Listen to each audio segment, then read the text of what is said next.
Halo sobat semua. Selamat datang di channel Gila Novel. Supaya admin tetap semangat mengupload videonya, mohon bantuannya untuk like dan subscribe channel ini. Terima kasih ya. Bab 171. Ekspresi Modesa berubah drastis. Dia tidak pernah mengira taringnya akan patah. Kedua taring beracun ini adalah kartu asnya dan jurus pembunuh terkuatnya. Ia mampu duduk di posisi ke-13 dalam daftar gelap hanya dengan mengandalkan gerakan lincah dan kedua taringnya ini. Tapi sekarang taringnya patah. Bagaimana? Apakah ini mungkin? Ekspresi Modesa berubah drastis. Namun sebagai seorang pembunuh profesional, ia memiliki kualitas psikologis yang tinggi dan cepat tenang. Sudah menjadi fakta bahwa taringnya patah, lalu, gunakan racunnya untuk membunuh Fang Yu. Alasan utama mengapa taringnya begitu kuat adalah racun di dalamnya.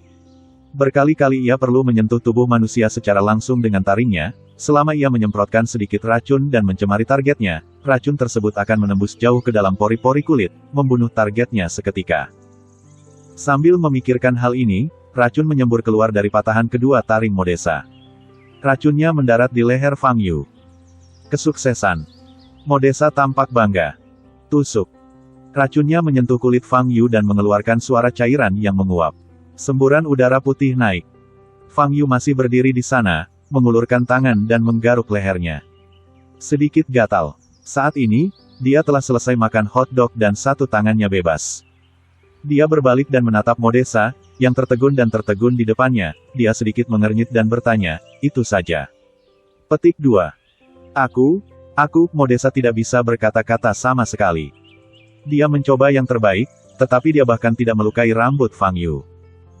Sebagai orang ke-13 dalam daftar gelap, dia telah membunuh banyak sasaran yang sulit. Tapi dia belum pernah menemui target yang menakutkan seperti Fang Yu. Itu pada dasarnya kebal. Bunuh dia. Bagaimana itu mungkin? Keterkejutan Modesa perlahan berubah menjadi ketakutan. Dia tidak ingin mati di sini, dia tidak bisa mati di sini. Sekarang dia sangat menyesal. Dia seharusnya tidak merepotkan Fang Yu.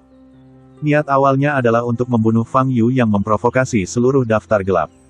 Pada saat itu, jika dia memposting lagi di web gelap, dia pasti akan mendapatkan perhatian dan dukungan yang besar, yang akan meningkatkan peringkatnya di daftar gelap.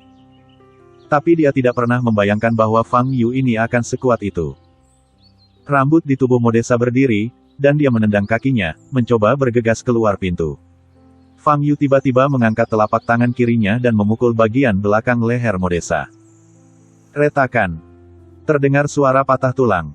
Mata Modesa terbuka lebar, ketakutan terlukis di wajahnya, dan anggota tubuhnya jatuh ke tanah dengan kaku.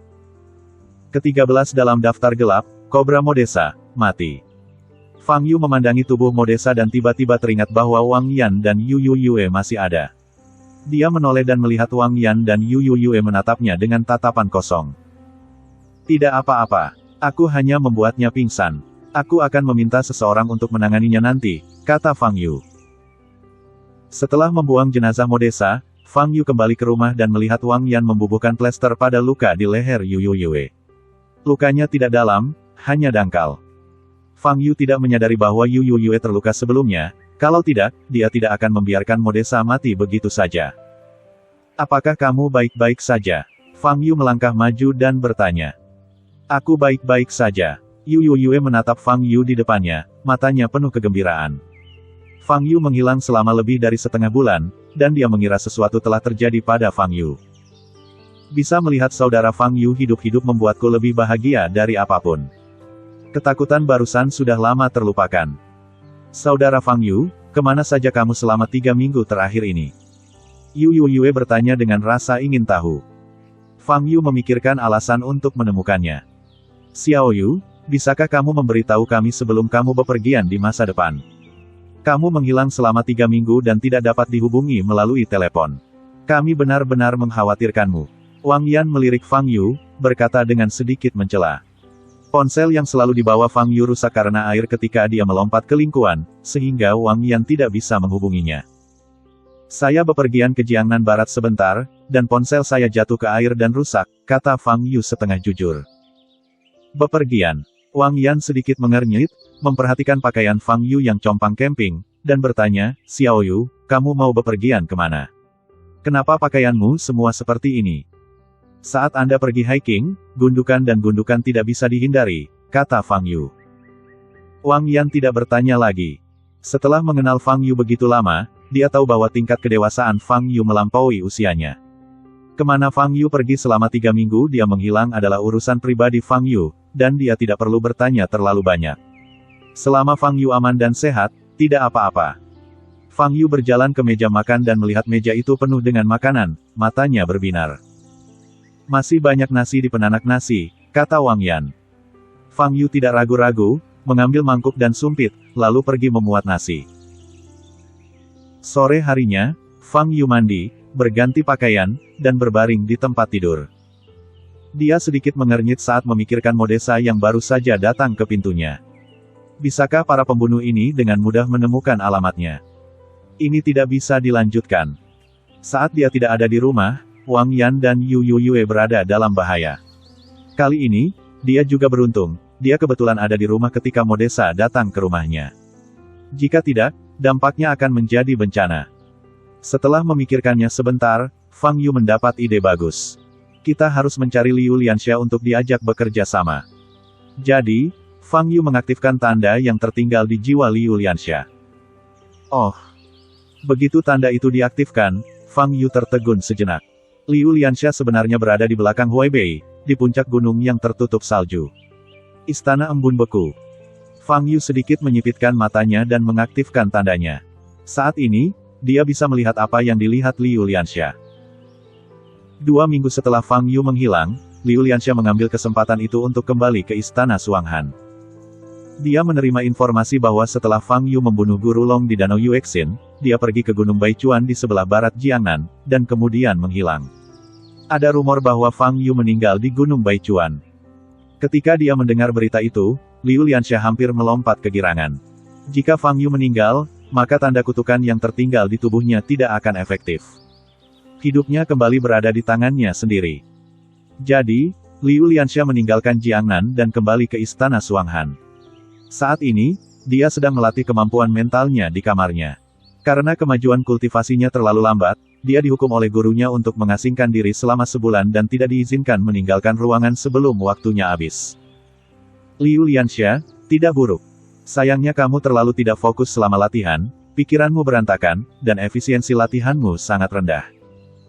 Liu Lianxia sedang berlatih ketika sebuah suara familiar tiba-tiba muncul di benaknya yang membuatnya takut dan menjijikkan.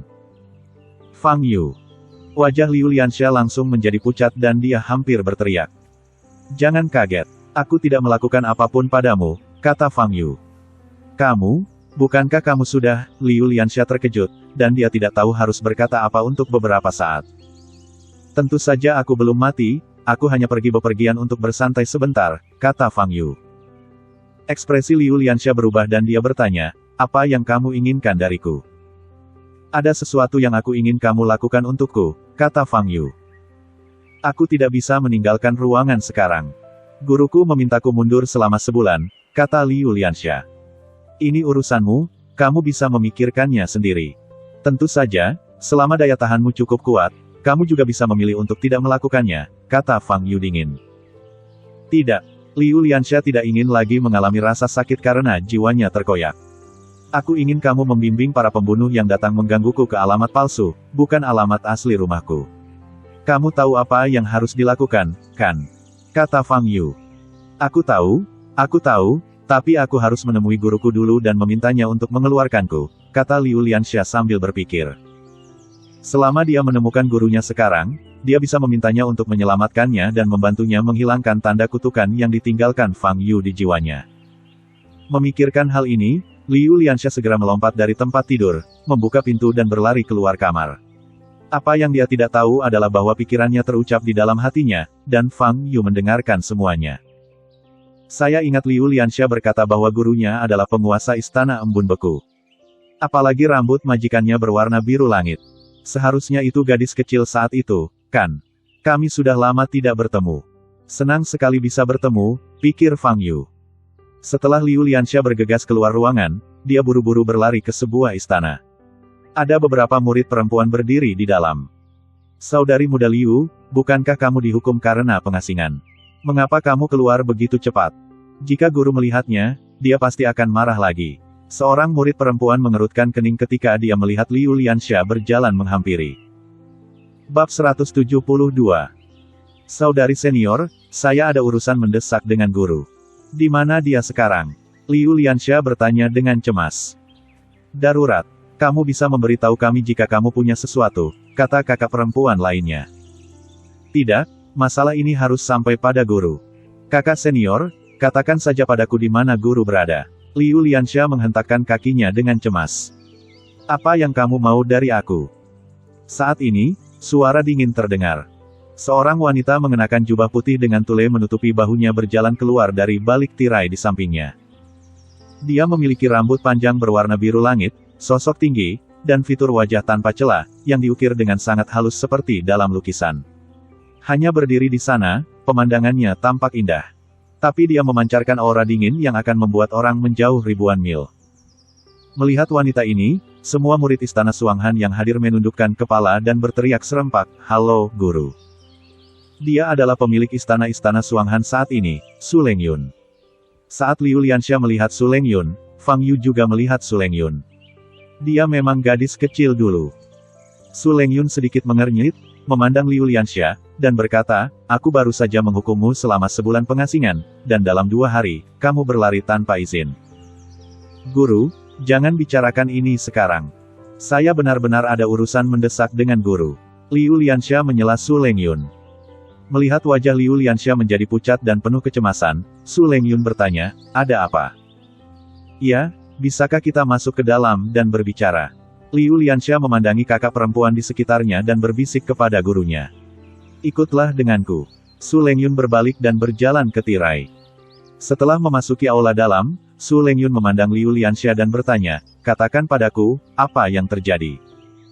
Liu Lianxia segera berlutut dan berkata, "Guru, seseorang telah meninggalkan bekas kutukan pada jiwa saya. Anda harus menyelamatkan saya." "Apa?" Ekspresi Su Lengyun berubah, dia mengambil 2 langkah ke depan, mengulurkan tangannya yang putih dan tanpa cacat, dan meletakkannya di kepala Liu Lianxia. Ada semburan cahaya putih di telapak tangannya, lalu dia merasakan aura aneh di tubuh Liu Lianxia. Nafas ini sangat ringan dan tidak jelas, bersembunyi di tubuh Liu Lianxia. Su Lengyun menggunakan kesadaran rohaninya untuk mencari nafas ini. Namun setelah mencari beberapa saat, saya masih belum bisa menentukan lokasi spesifik dari nafas ini. Su Lengyun mengerutkan kening dan berkata, "Lianxia, katakan padaku, kapan kamu mendapatkan segel kutukan ini?" Seni segel kutukan sebenarnya adalah seni jiwa. Seni jiwa adalah seni yang paling kabur dan sulit dipahami. Sangat sedikit orang yang mau mempelajarinya, bahkan lebih sedikit lagi orang yang dapat mempelajarinya dengan baik. Su Lengyun tidak tahu banyak tentang seni jiwa, jadi dia sedikit tidak berdaya. "Ini aku." Sebelum Liu Lianxia bisa menyelesaikan kata-katanya, dia menjerit dan jatuh ke tanah. Semburan aura keluar dari tubuh Su Lengyun, matanya dingin, dan dia berkata, "Siapa kamu?" "Sudah lama. Butuh lebih dari 20 tahun untuk menerobos ke ranah Martial Lord." Suara Fang Yu muncul di aula dalam. Wajah Su Lengyun sedikit berubah karena dia merasa suara itu sangat familiar. Itu adalah suara seseorang yang sering dia pikirkan selama bertahun-tahun. "Saya tidak mempunyai niat buruk terhadap murid Anda. Sebaliknya, dia ingin melakukan sesuatu kepada saya terlebih dahulu demi 100 juta dolar AS. Sekarang, saya hanya memberinya hukuman kecil dan membiarkan dia melakukan sesuatu untuk saya." "Ya," kata Fang Yu. "Siapa kamu?" Su Lengyun bertanya ragu-ragu. Fang Yu tidak menjawab pertanyaan itu, tetapi berkata kepada Liu Lianxia, "Ingatlah untuk melakukan apa yang saya perintahkan agar Anda melakukannya dengan baik." Setelah mengatakan itu, Fang Yu terdiam lagi. Su Lengyun tertegun beberapa saat. Wajah Liu Lianxia menjadi pucat dan dia bangkit dari tanah. Melihat gurunya dalam keadaan linglung, Liu Lianxia bertanya dengan gemetar, "Guru, apakah saya tidak bisa diselamatkan?" Su Lengyun kembali sadar dan bertanya, "Lianxia, siapa orang yang memasang segel kutukan padamu?" Namanya Fang Yu. Pria ini sangat aneh. Tampaknya usianya kurang dari 20 tahun. Dia hanyalah seorang pejuang bawaan seperti saya, tetapi kekuatan sejatinya sangat kuat dan dia sangat jahat. Liu Lianxia terus berbicara tanpa menyadari perubahan di mata Su Lengyun. Saat ini, Su Lengyun berdiri kosong di tempat, matanya sedikit merah. Itu benar-benar dia. Itu Fang Yu. Dia awalnya mengira dia tidak akan pernah melihat Fang Yu lagi dalam hidup ini. Saat dia mendengar suara familiar tadi, dia tercengang. Dia pikir dia salah dengar. Tapi setelah mendengarkan apa yang dikatakan Liu Lianxia, dia yakin. Orang ini benar-benar Fang Yu. Lianxia, di mana kamu bertemu dengannya? Su Lengyun memandang Liu Lianxia dan bertanya. Di kota Jianghai di Jiangnan, melihat mata tuannya menjadi sedikit merah, jantung Liu Lianxia berdetak kencang. Mungkinkah dia benar-benar tidak bisa diselamatkan? Guru, apakah saya tidak bisa diselamatkan? Liu Lianxia bertanya dengan suara gemetar dengan wajah tanpa darah. Tidak, kamu bisa diselamatkan. Kamu akan baik-baik saja. Karena dia terlalu bersemangat, kata-kata Su Lengyun sedikit membingungkan. Dalam hati Liu Lianxia, gurunya selalu terlihat tenang dan acuh tak acuh. Tapi sekarang, Su Lengyun bahkan tidak bisa berbicara dengan jelas, dan matanya merah. Guru hanya menghiburku. Pasti ada masalah besar dengan tubuhku, aku akan mati. Liu Lianxia merasa lemas di sekujur tubuhnya. Dia baru berusia 23 tahun, umurnya masih panjang, dan dia belum menghasilkan cukup uang. Sungguh tragis mati seperti ini. Apakah kamu tahu alamat Fang Yu saat ini? Su Lengyun bertanya lagi. Petik 2. Aku tahu, jawab Liu Lianxia lemah. Oke, aku akan pergi ke kota Jianghai bersamamu besok untuk menemukannya. Su Lengyun menggigit bibirnya untuk menutupi kegembiraan batinnya. Guru, apakah Anda ingin ikut dengan saya untuk mencari Fang Yu? Mata Liu Lianxia berkilat cerah. Dengan kekuatan Sang Master, adalah mungkin untuk mengalahkan Fang Yu. Jika Fang Yu benar-benar bisa dikalahkan, tanda kutukan di tubuhnya secara alami akan hilang. Guru, terima kasih. Liu Lianxia berlutut lagi. Fang Yu sedang berbaring di tempat tidur di kamar, memikirkan beberapa kejadian masa lalu. Dia seharusnya bertemu Su Lengyun 20 tahun yang lalu, atau mungkin lebih dari 10 tahun yang lalu. Saat itu, dia tinggal di Yangzhou, Huaibei. Keluarga Su adalah keluarga sekuler lokal di Yangzhou dengan fondasi yang cukup baik dan berada di peringkat 3 teratas di Yangzhou. Namun karena kepala keluarga Su saat itu terlalu jujur, ia enggan bekerja sama dengan keluarga lain dan melakukan hal-hal yang merugikan alam walau dapat memperoleh keuntungan besar. Tak hanya itu, ia juga melaporkan bisnis ilegal keluarga tersebut kepada pihak berwajib. Seiring berjalannya waktu, keluarga Su dibenci oleh semakin banyak keluarga. Jadi, beberapa keluarga bangsawan bergabung dan menghabiskan banyak uang untuk mempekerjakan lebih dari selusin pembunuh. Mereka menyerbu ke dalam keluarga Su dan membunuh semua orang yang terlihat. Fang Yu kebetulan keluar untuk makan camilan larut malam. Ketika dia melewati pintu rumah keluarga Su, dia memperhatikan apa yang terjadi di dalam. Dia tidak ingin ikut campur dalam urusan orang lain, namun tangisan seorang gadis menarik perhatiannya. Dia berbalik dan melihat seorang gadis berusia 6 atau 7 tahun duduk di tanah di halaman mansion. Rambut gadis kecil itu berwarna biru langit, yang terlihat sangat aneh. Seorang pria parubaya berdiri di hadapannya, terdapat banyak luka di sekujur tubuhnya dan mengeluarkan banyak darah, namun dia tetap berdiri dan mengulurkan tangannya untuk melindungi gadis kecil itu. Kamu boleh membunuhku, tapi bisakah kamu melepaskan anakku? Kepala keluarga Su meraung dengan mata merah. Maaf, Tuan Su, instruksi yang kami terima adalah untuk menghancurkan seluruh keluarga Su Anda. Pembunuhnya tersenyum dingin, mengangkat pedangnya, dan menebas gadis kecil itu. Kepala keluarga Su bergegas maju dengan seluruh kekuatannya dan memblokir pedang gadis kecil itu dengan punggungnya. Gadis kecil itu ketakutan dan menangis memanggil ayahnya. Ayahnya tidak menanggapi. Pada saat ini, si pembunuh mengangkat pedangnya lagi. Gadis itu menangis dan merangkak keluar secara naluriah, dan kebetulan melihat ke arah Fang Yu yang berdiri di luar pintu. Fang Yu melihat ketakutan dan kesedihan di mata besar gadis itu, serta air mata kristal. Pada saat itu, hati Fang Yu yang sudah mati rasa sedikit bergetar. Jadi, dia menyelamatkan gadis itu dan membunuh semua pembunuhnya. Setelah itu, dia membawa gadis itu bersamanya dan tinggal bersama selama sekitar setengah tahun. Setengah tahun kemudian, karena tubuh fisik Yin gadis itu sangat cocok untuk berlatih Bingxin Jue di Istana Suanghan, Fang Yu mengirim gadis itu ke Istana Suanghan dan kemudian meninggalkan Huaibei. Aku melihat gadis itu lagi, hari ini. Gadis ini adalah Su Lengyun, sekarang penguasa Istana Suanghan. Waktu berlalu begitu cepat. Dalam ingatanku, dia masih anak kecil yang menyukai makanan manis, pikir Fang Yu dalam hati. Keesokan paginya, Fang Yu keluar dari gerbang komunitas dan bertemu dengan dua pria berpakaian preman. Tuan Fang, kami sudah lama menunggu Anda. Bab 173. Dari temperamen kedua pria ini, terlihat jelas bahwa mereka adalah tentara. Fang Yu memandang mereka dan tiba-tiba teringat sesuatu. Apakah Xia Heguang memintamu untuk datang kepadaku? Fang Yu bertanya. Melihat Fang Yu memanggil komandan dengan namanya, ekspresi kedua pria itu sedikit berubah, dan mereka sedikit tidak puas, tetapi tidak mengatakan apa-apa. Mereka semua tahu betapa Panglima sangat menghargai Fang Yu. Iya, jawab salah satu dari mereka. Hari ini hari apa? Fang Yu bertanya lagi. Hari ini tanggal 4 Mei Tuan Fang, jawab pria itu. Tanggal 4 Mei.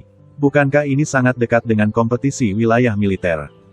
Fang Yu menepuk kepalanya dan berkata, pada hari apa kompetisi akan diadakan? Kompetisi ini akan diadakan pada tanggal 12. Pria itu berhenti sejenak dan berkata, Tuan Fang, Anda telah menghilang selama 3 minggu. Komandan meminta kami untuk mencari Anda di seluruh Jiangnan dan bahkan Tiongkok. Tidak ada yang ditemukan. Maaf, aku pergi hiking selama ini, kata Fang Yu.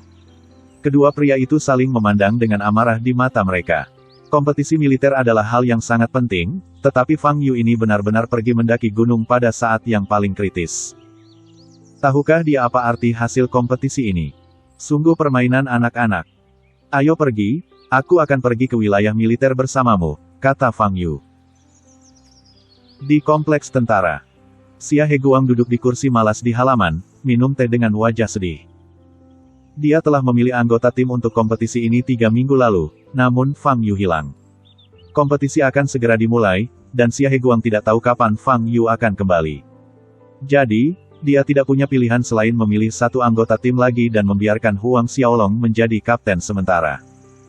Terlebih lagi, karena Fang Yu hilang, dia hanya bisa meminta anggota tim tersebut untuk meningkatkan intensitas latihan sesuai dengan rencana latihan sebelumnya. Namun efek dari pelatihan tersebut sangat rata-rata.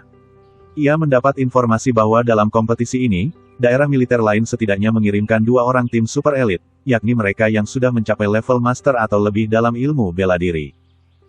Juara sebelumnya, wilayah militer Beijing, mengirimkan 4 anggota tim setingkat super elit, salah satunya disebut Raja Militer Generasi Baru dan juga orang nomor 1 di peringkat militer Tiongkok saat ini, Xiao Chen.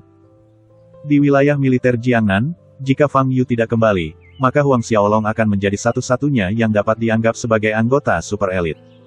Dilihat dari segi kekuatannya, wilayah militer Jiangnan ini jelas yang paling lemah.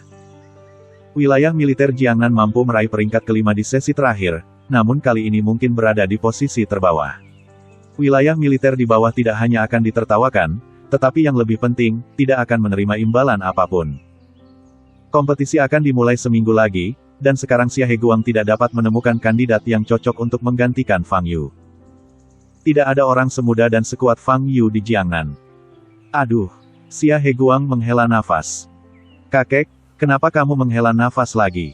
Pada saat ini, Xia Weiyu berjalan keluar rumah. Fang Yu itu lolos dari pertempuran, kita bisa menuntutnya melakukan kejahatan. Selama dia muncul, kita akan menangkapnya dan mengirimnya ke penjara. Xia Weiyu berkata dengan sengit. Walau dia tampak marah di luar, tapi diam-diam dia bahagia di dalam. Hilangnya Fang Yu adalah kabar baik baginya.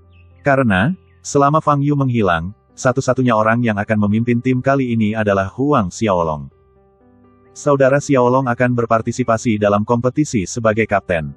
Jika dia bisa mendapatkan peringkat yang bagus, dia pasti bisa mengambil langkah maju. Jika dia bisa dipromosikan menjadi jenderal, saya sah bisa bersamanya, Xia Weiyu berpikir dalam hati. Saat itu, terdengar suara mesin mobil di luar halaman. Setelah beberapa saat, terdengar suara langkah kaki. Fang Yu dan kedua pria itu masuk. Komandan, Tuan Fang sudah kembali. Kedua pria itu membungkuk hormat kepada Xia Heguang dan kemudian mundur. Saat dia melihat Fang Yu, mata Xia Heguang bersinar, sementara ekspresi Xia Weiyu berubah drastis. Tuan Fang, kamu akhirnya kembali. Xia Heguang berdiri, matanya bersemangat. Maaf, aku sibuk dengan hal lain baru-baru ini dan melupakanmu sejenak. Fang Yu menggaruk kepalanya dan berkata. Fang Yu bukanlah tipe orang yang mengingkari janjinya. Karena dia telah berjanji pada Xia Heguang untuk berperang atas nama wilayah militer Jiangnan, dia tentu saja tidak akan mengingkari janjinya. Tidak apa-apa, asalkan kamu kembali. Xia Heguang berkata dengan tegas. Berita bahwa Fang Yu membunuh Guru Long dengan satu pukulan di Danau Yuexin menyebar ke seluruh Tiongkok. Setelah mendengar berita tersebut, Xia Heguang memiliki gambaran yang lebih jelas tentang kekuatan Fang Yu. Sederhananya, ini lebih baik dari Wu Zun. Selama Fang Yu ada di sini, dia yakin akan mendapatkan hasil 3 besar di kompetisi ini. Fang Yu, apakah menurutmu meminta maaf saja sudah cukup? Tahukah kamu berapa banyak waktu yang telah kamu buang untuk kami? Kompetisinya akan datang seminggu lagi. Kamu baru saja kembali sekarang. Apa kamu masih punya waktu untuk melatih para pemain itu? Sejak dia melihat Fang Yu, wajah Xia Weiyu menjadi jelek. Kenapa bajingan ini kembali tiba-tiba? Weiyu, diamlah. Xia Heguang memarahi dengan wajah muram. Wajah Xia Weiyu berubah dan dia tidak berani berbicara lagi, tapi matanya penuh ketidakpuasan. Fang Yu mengabaikan Xia Weiyu dan bertanya pada Xia Heguang, apakah masih perlu melatih mereka sekarang? Saya ingin tahu apakah Master Fang memiliki metode pelatihan yang efisien. Selama ketidakhadiran Anda, kami telah meminta anggota tim untuk melakukan pelatihan intensitas tinggi sesuai dengan rencana pelatihan biasa, tetapi efeknya sangat rata-rata. Kata Xia Heguang Chen. Metode pelatihan yang efisien. Fang Yu sedikit mengernyit dan mulai berpikir. Setelah beberapa saat, dia teringat serangkaian teknik tinju aneh yang diajarkan gurunya saat dia berlatih. Fang Yu menunjukkan senyuman di wajahnya dan berkata, saya memiliki cara melatih keterampilan fisik yang bagus, tetapi saya tidak tahu apakah anggota tim ini bersedia melatihnya.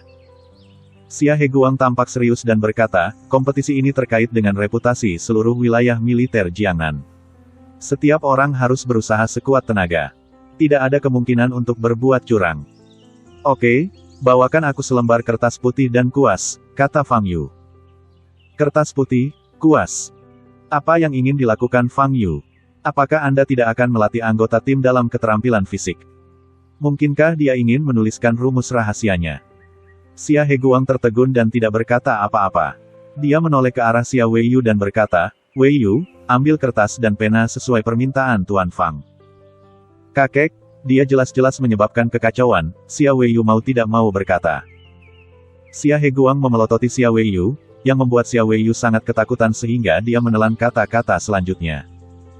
Setelah beberapa saat, Xia Weiyu kembali dengan selembar kertas putih dan kuas hitam, dan menyerahkannya kepada Fang Yu dengan marah. Fang Yu mengambil pena dan kertas dan mulai menggambar di atasnya. Xia Heguang berdiri dan berjalan ke depan untuk melihat apa yang sedang digambar Fang Yu. Segera, sosok seseorang muncul di kertas. Anggota badan pria ini berdiri dalam posisi yang sangat aneh, dan anggota badan mereka sangat bengkok dan tidak terkoordinasi. Keterampilan fisik macam apa ini? Xia Heguang telah melihat banyak gambar keterampilan fisik, tetapi belum pernah melihat yang seperti ini. Fang Yu mulai menggambar orang kedua. Segera, 9 orang tergambar di seluruh kertas putih, masing-masing melakukan gerakan berbeda. Namun semua gerakan ini memiliki satu kesamaan, yaitu terlihat sangat terdistorsi dan tidak terkoordinasi. Xia Heguang bahkan bertanya-tanya, apakah ini gerakan fisik yang bisa dilakukan manusia? Bagaimana cara melingkarkan lengan saya dari belakang ke pusar di depan? Bagaimana cara mengangkat kaki kiri ke dada dengan sudut berlawanan? Xia Heguang menjadi semakin ketakutan saat dia melihatnya. Jika seseorang bisa melakukan semua gerakan di halaman ini, dia akan mengira orang itu adalah alien atau sejenis manusia karet. Tuan Fang, apakah ini teknik fisik yang ingin Anda ajarkan kepada anggota tim? Xia Heguang bertanya dengan ragu-ragu. Iya, Fang Yu mengangguk dan berkata, sebenarnya, rangkaian keterampilan fisik ini memiliki lebih dari 30 kelompok gerakan, tetapi saya hanya dapat mengingat 9 kelompok ini. Lebih dari 30 set gerakan. 9 rangkaian gerakan ini sepertinya di luar jangkauan orang normal. Sebenarnya ada lebih dari 20 kelompok. Bagaimana orang yang menemukan gerakan ini bisa melakukannya? Mata Xia Heguang penuh dengan keterkejutan. Selama anggota tim ini dapat melakukan satu set gerakan dan berlatih selama 1 atau 2 jam setiap hari, itu akan cukup untuk meningkatkan tubuh fisik mereka ke tingkat yang lebih tinggi, kata Fang Yu. 10 menit kemudian, Xia Heguang membawa Fang Yu ke tempat latihan. 10 anggota tim, termasuk Huang Xiaolong, sedang berlatih di tempat latihan. Melihat Fang Yu muncul, ke-10 anggota tim tercengang. Terutama wajah Huang Xiaolong yang langsung menjadi gelap. Bab 174. Bagaimana dia bisa kembali? Huang Xiaolong menatap Fang Yu, matanya penuh kengganan dan kebencian. Hanya tersisa 1 minggu untuk kompetisi militer, dan Fang Yu telah menghilang selama 3 minggu penuh. Mengapa dia kembali saat ini? Jika Fang Yu tidak kembali, Huang Xiaolong akan mengamankan posisinya sebagai kapten kompetisi ini.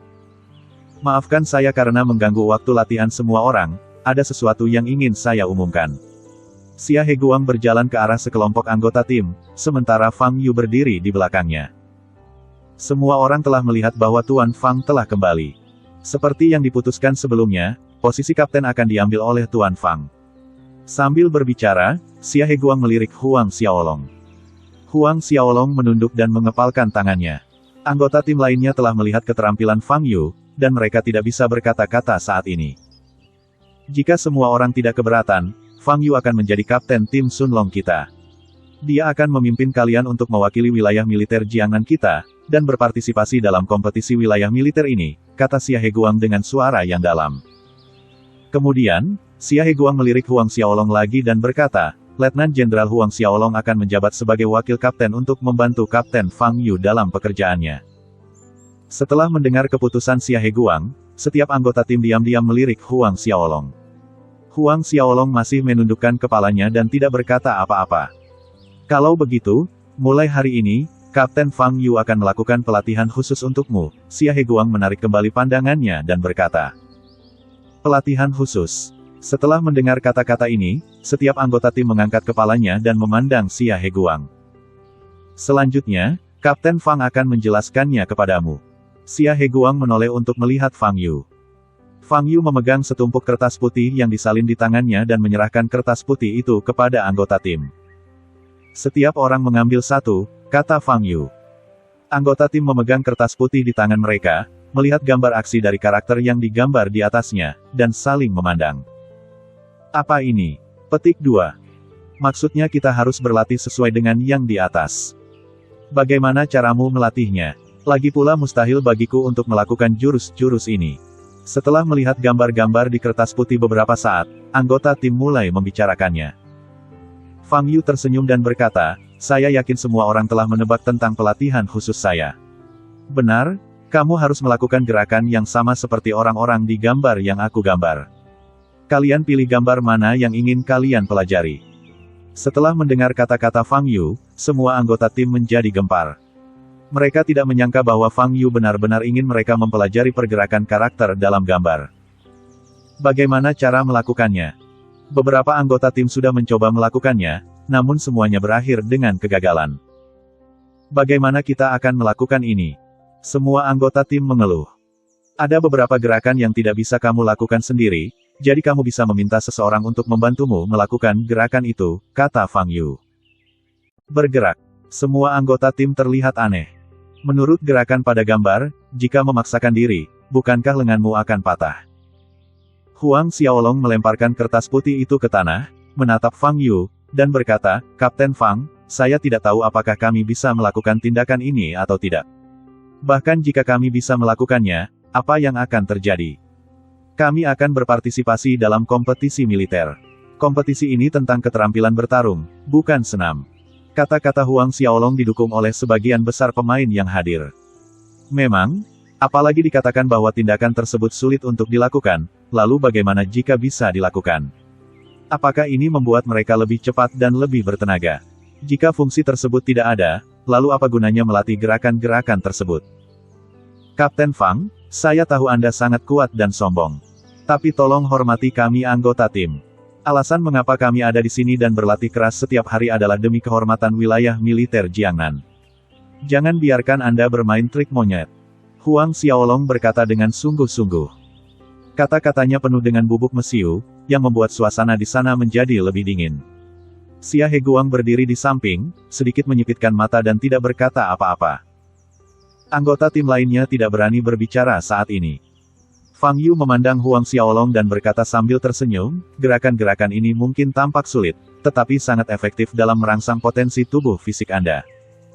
Merangsang potensi Anda. Saya belum pernah mendengar bahwa Anda dapat merangsang potensi fisik Anda hanya dengan melakukan serangkaian tindakan lucu. Huang Xiaolong mencibir. Berapa umurmu tahun ini? Fang Yu tiba-tiba bertanya. Huang Xiaolong tertegun dan menjawab, 27. Benar, kamu baru berumur 27 tahun, dan masih banyak hal yang belum pernah kamu dengar. Anak muda, kamu tetap harus rendah hati, kata Fang Yu. Ekspresi Huang Xiaolong membeku, dan kemudian kemarahan berkobar di dadanya. Seorang siswa sekolah menengah di bawah 20 tahun, mengajari dia bagaimana berperilaku. Ini adalah ejekan dan provokasi. Anggota tim lainnya juga terlihat aneh. Tapi Fang Yu berbicara dari hatinya. Dia telah hidup selama 5.000 tahun dan mengetahui banyak hal, tetapi juga banyak hal yang tidak dia ketahui. Kapasitas otak manusia selalu terbatas, namun alam semesta tidak terbatas. Oleh karena itu, Fang Yu tidak hanya mengatakan hal ini kepada orang lain, tetapi juga kepada dirinya sendiri, bahwa seseorang harus rendah hati. Ribuan tahun yang lalu, ketika gurunya pertama kali mengajarinya teknik fisik ini, reaksi Fang Yu mirip dengan reaksi anggota tim ini. Namun kemudian, setelah mampu melakukan tindakan tersebut, Fang Yu menemukan fungsinya. Itu merangsang potensi maksimal tubuh. Tentu saja, untuk melakukan ini, Anda perlu menyelesaikan lebih dari 30 set gerakan dan mempertahankan kebiasaan latihan dalam jangka waktu yang lama.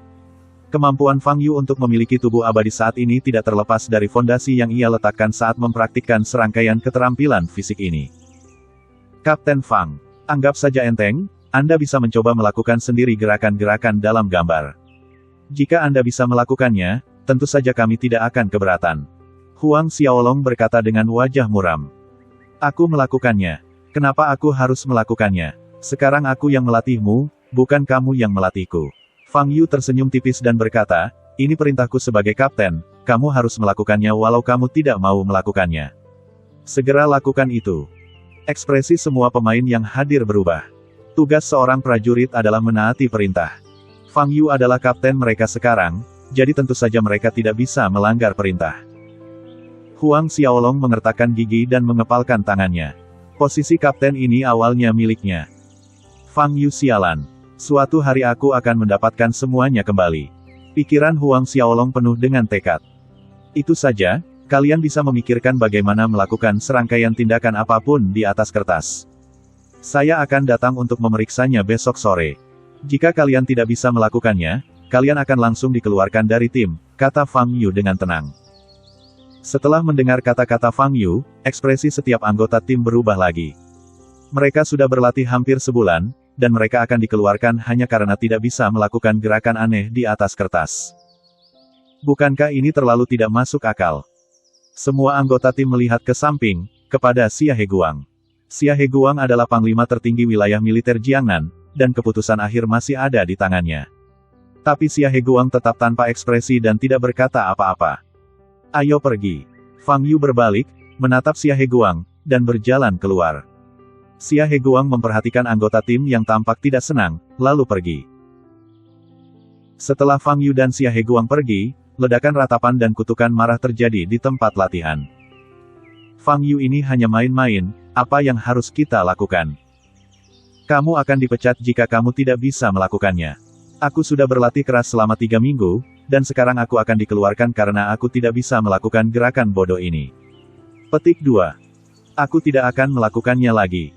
Aku akan memeriksanya besok, tapi aku tidak akan melakukannya. Aku akan lihat apa yang bisa dia lakukan padaku. Anggota tim menjadi semakin marah saat mereka berbicara, dan beberapa bahkan mulai mengutuk Fang Yu. Pada saat ini, salah satu anggota tim berkata, "Hei, tidak mungkin melakukan tindakan ini, jadi jangan lakukan itu bersama-sama besok."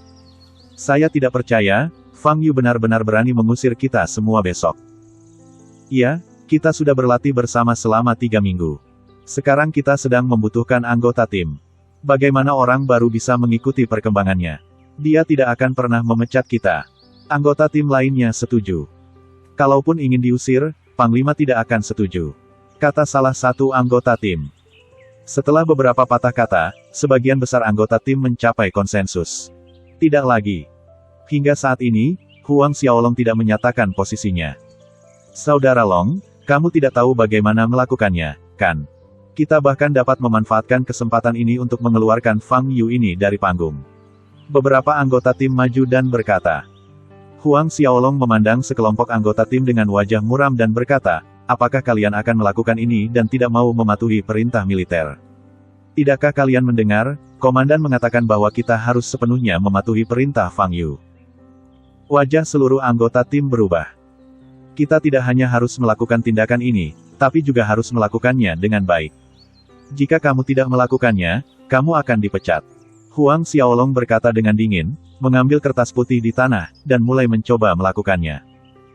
Semua anggota tim memandang Huang Xiaolong dengan keraguan di wajah mereka. Kakak Long, apa yang terjadi? Bukankah dia paling tidak menyukai Fang Yu? Bab 175. Huang Xiaolong merasa sangat kesal. Tentu saja dia tidak ingin melakukan apa yang diinginkan Fang Yu.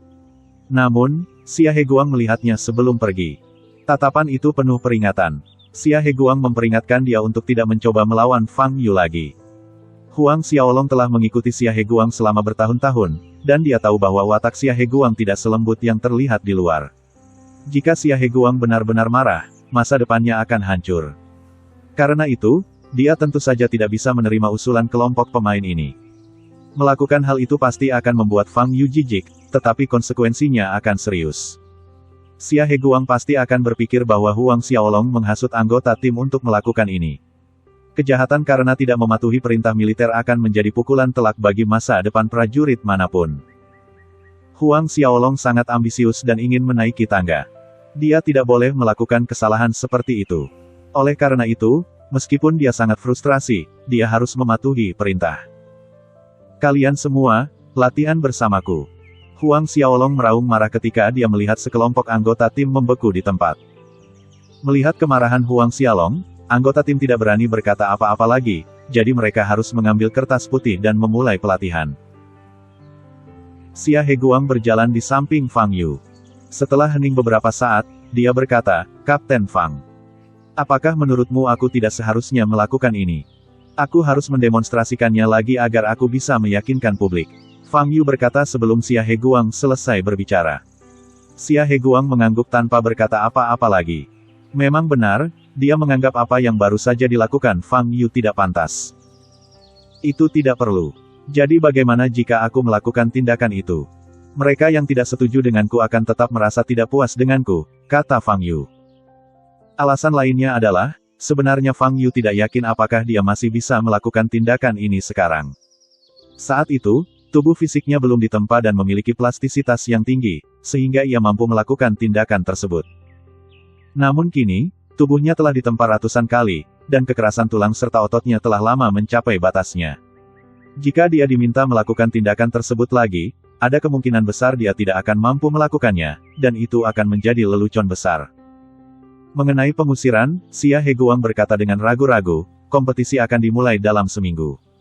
Anggota tim ini telah berlatih selama 3 minggu. Jika mereka dikeluarkan, saya khawatir tidak akan ada penggantinya. Tidak masalah. Jika mereka tidak bisa melakukan gerakan itu, maka mereka tidak jauh berbeda dengan pemain lain yang belum dilatih. Ubah saja dengan santai, kata Fang Yu sambil tersenyum. Xia Heguang tidak berkata apa-apa lagi. Meskipun dia tidak setuju dengan tindakan Fang Yu, bagaimanapun juga Fang Yu adalah kaptennya. Jika dia mengatakan lebih banyak, dia mungkin akan membangkitkan kebencian Fang Yu. Setelah meninggalkan wilayah militer, Fang Yu datang ke sekolah. Setelah absen dari sekolah selama 3 minggu berturut-turut, ia menjadi pusat perhatian begitu muncul di kelas.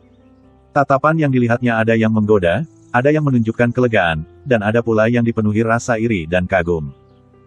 Pembelajaran di tahun terakhir sekolah menengah atas sangat intens. Orang tua dan guru ingin siswanya meninjau 24 jam sehari. Tapi Fang Yu datang ketika dia mau, dan membolos kelas ketika dia tidak mau. Terlebih lagi, bahkan ketika dia datang ke kelas, Fang Yu tidak belajar, selalu tidur dan tidur. Fang Yu mungkin satu-satunya orang di Tiongkok yang dapat belajar dengan bebas di tahun terakhir sekolah menengahnya. Kemana saja kamu selama 3 minggu terakhir ini? Tang Xiaorou bertanya begitu Fang Yu duduk. Pergi bermain, jawab Fang Yu. Di mana kamu bermain? Kamu sudah absen selama 3 minggu, dan ayahku bilang dia bahkan tidak bisa menghubungimu. Tang Xiaorou mengerutkan kening.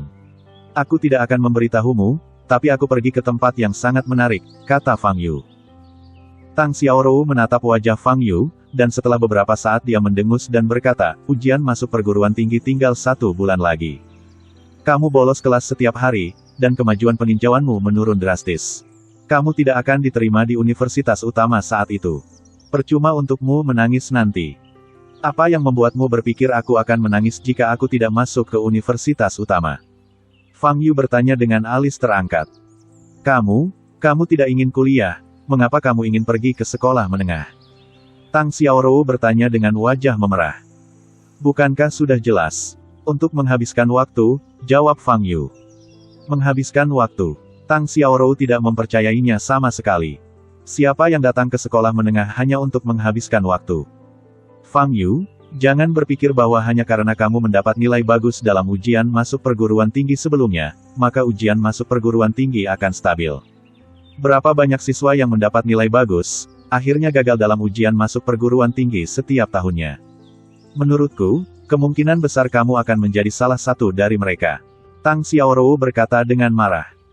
Oke, kembalilah ke cara lamamu dan jangan ganggu aku. Fang Yu melambaikan tangannya dan berkata. Kamu. Tang Xiaorou menjadi pucat karena marah. Dia ingin memarahi tetapi tidak berani memalingkan muka.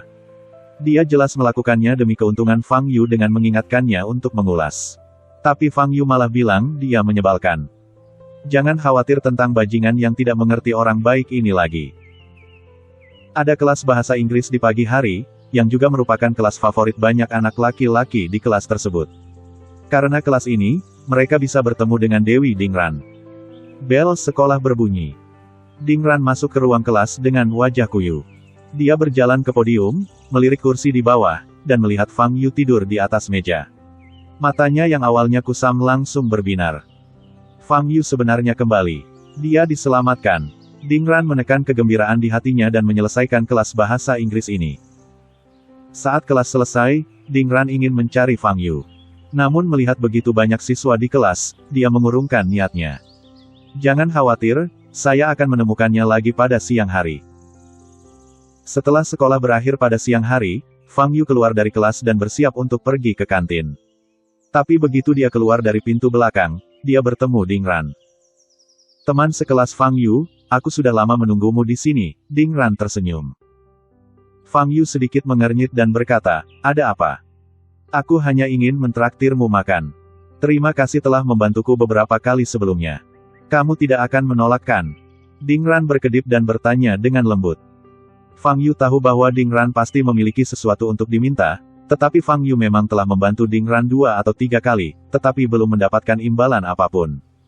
Semakin banyak orang yang tidak ingin melakukan kontak apapun, semakin jelas mereka harus memikirkan hal ini. Jika Anda tidak makan makanan ini, Anda akan mendapat masalah. Oleh karena itu, Fang Yu menyetujui permintaan Dingran. Dingran membawa Fang Yu ke kantin fakultas. Hanya dosen dan staf sekolah yang boleh makan di kantin fakultas. Cara makan di kantin fakultas juga berbeda dengan di kantin mahasiswa. Cara pemesanan di sini sama dengan di restoran. Setelah memesan, makanan disajikan dengan sangat cepat. Fang Yu membenamkan kepalanya saat makan dan tidak berkomunikasi dengan Dingran. Dingran meminum limun dan melihat Fang Yu makan tanpa berbicara. Melihat Fang Yu hampir selesai makan, Dingran berkata, Fang Yu, aku tidak akan bertanya kemana saja kamu selama beberapa minggu terakhir ini. Orang sepertimu pasti sibuk dengan banyak hal. Fang Yu diam saja. Apakah kamu masih ingat apa yang aku katakan pada pameran kaligrafi dan lukisan Master Kai terakhir kali? Kata Dingran. Fang Yu menggelengkan kepalanya. Dingran menggigit bibirnya dan berkata, ada seorang pria bernama Zhou Cheng, yang merupakan putra tertua keluarga Zhou di Pulau Kowloon. Keluarga saya telah menegosiasikan persyaratan dengannya, dan pesta pertunangan untuk saya dan dia akan diadakan selanjutnya. Jadi, Fang Yu menyesap air dan bertanya. Aku ingin meminta bantuanmu. Berpura-puralah menjadi pacarku dan ikut aku menemui Zhou Cheng dan buat dia menyerah sepenuhnya, kata Dingran. Alangkah baiknya jika kamu bersedia melakukan ini untukku. Dingran menggigit bibir merahnya dan berkata. Fang Yu mengambil tisu, menyeka mulutnya, dan berkata, maaf, sudah kubilang, aku tidak akan membantumu. Wajah Dingran sedikit berubah, matanya merah, dan dia berkata, Fang Yu, bisakah kamu membantuku sekali saja? Aku benar-benar tidak punya cara lain. Aku memberimu jalan. Jika kamu tidak ingin pergi ke daerah pegunungan terpencil untuk mengajar, tidak ada yang bisa aku lakukan, kata Fang Yu. Fang Yu, kamu sangat kuat, kamu pasti tidak akan takut dengan kekuatan keluarga Zhou Cheng, dan kamu tidak perlu mengeluarkan banyak tenaga. Bagimu, ini adalah hal kecil yang mudah dilakukan. Tetapi bagi saya, ini dapat mempengaruhi saya selama sisa hidup saya, kata Ding Ran dengan wajah pucat dan sedikit kegelisahan. Fang Yu berkata tanpa ekspresi, tidak peduli seberapa kuat saya, tidak ada alasan mengapa saya harus membantu Anda bukan. Ini adalah alasan yang sangat sederhana. Kenapa? Ding Ran menjadi pucat dan berkata, apa yang kamu inginkan? Aku bisa memberikannya padamu, aku bisa memberimu semua uang yang kumiliki, aku bahkan bisa menjadi wanitamu. Fang Yu menggelengkan kepalanya dan berkata, aku tidak tertarik padamu, dan selain itu, aku tidak mengenalmu. Makanan ini adalah pembayaranmu atas 2 bantuan yang telah kulakukan untukmu sebelumnya, dan kita tidak punya perhitungan apa-apa lagi antar satu sama lain mulai sekarang. Setelah mengatakan itu, Fang Yu berdiri, berbalik dan pergi. Mata Ding Ran memerah dan wajahnya pucat. Kenapa kamu memperlakukanku seperti ini? Kenapa semua orang begitu acuh tak acuh? Ding Ran meraung di dalam hatinya, dipenuhi dengan kebencian. Saat ini, ponselnya tiba-tiba bergetar beberapa kali. Karena kamu menolak membantuku, jangan salahkan aku karena mengambil keuntungan darimu. Ding Ran tiba-tiba tertawa dan mengangkat telepon. Ponselnya menerima beberapa foto, yang diambil saat dia dan Fang Yu sedang duduk di meja yang sama tadi. Dalam salah satu foto, Ding Ran sedang tersenyum sambil memegangi wajahnya dengan satu tangan dan menatap Fang Yu dengan mata penuh kasih sayang. Gunakan saja yang ini. Ding Ran mengangkat sudut mulutnya, memilih foto ini, dan mengklik tombol kirim.